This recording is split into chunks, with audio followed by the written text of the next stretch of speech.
እንደምን ሰነበታችሁ አድማጭ ተመልካቾቻችን። ይህ የጉዋ ጽባህ መርሃ ግብር ነው። በዚህ መርሃ ግብር ስር የስነ ፍጥረት መጨረሻ በሚል ርዕስ ስለ ሰው ልጅ የተለያዩ ትምህርቶችን ትንታኔዎችን ስናቀርብ ሰንብተናል።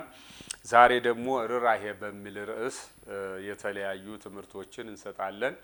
ዓለምን እንዲያስተዳድር ዓለምን እንዲመራ ምጡቅ ድንቅ ሆኖ የተፈጠረ ፍጡር ነው።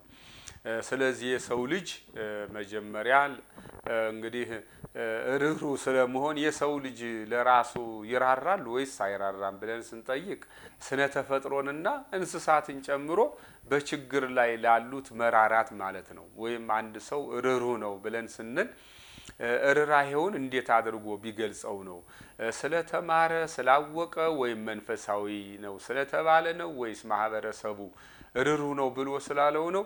የምግብ ችግር የገንዘብ ችግር ነው ቶሎ የሚመጣብን። አንድ ሰው ይህን ከተቸገረ መርዳት ይገባናል። እርግጥ አሁን ባለንበት ዘመን እንግዲህ የተባበሩት መንግስታት ድርጅት ካቋቋመው አንዱ የእርዳታ ድርጅት ነው፣ የርህራሄ ድርጅት ነው። የተቸገሩ ሰዎች እንዲረዱ የሚያደርገው ነው።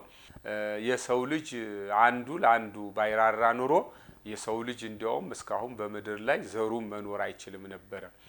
የሰው ልጅ ማለት እኛው ራሳችን ነን። ለሰው ሰው ልብሱ ነው ይባላል። ሰው የሚኖረው ልብስ ለብሶ ብቻ አይደለም፣ ሰውንም ለብሶ ነው። ማህበረሰቡ ጥሩ ሲሆን አገሩም ጥሩ ይሆናል፣ ያገሩ ገጽታም ያመራል ማለት ነው።